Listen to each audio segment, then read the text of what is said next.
Bakery உணவே தவறான உணவு. அது குழந்தைங்களுக்கு அதிகம் கொடுக்கக்கூடாது. இருந்தாலும் வயசானவங்களுக்கு உடம்பு முடியாதப்ப ஒரு சாப்பாடு கீப்பாடு போக முடியல, சாப்பிட முடியல அவங்களுக்குன்னா அப்போ கஞ்சி வச்சு தருவோம் இல்லையா, அது மாதிரியே பன்னு ப்ரெட்டு இந்த மாதிரி இருந்ததுன்னா அவங்களுக்கு வச்சு தரலாம். அதுக்கு தான் பேக்கரி உணவு ஓகேன்னு ஏற்றுக்கலாம். இருந்தாலும் நிறைய பேர் கேக் ஐட்டம் சாப்பிட்றீங்க, சின்ன பசங்களுக்கெல்லாம் நிறைய பொருள் பேக்கரி ஐட்டம் கொடுக்குறீங்க.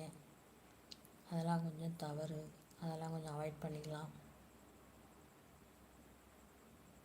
எங்கே பார்த்தாலும் இப்போ பர்த்டே கொண்டாடுறது, அதுக்கான கேக் வாங்குறது ஃபேமஸாக இருக்குது. நானே அப்பப்போ வாங்கிட்டு தான் இருக்கேன். இருந்தாலும் தப்புன்னு தெரிஞ்சே அதை செய்யக்கூடாது இல்லையா. அதிக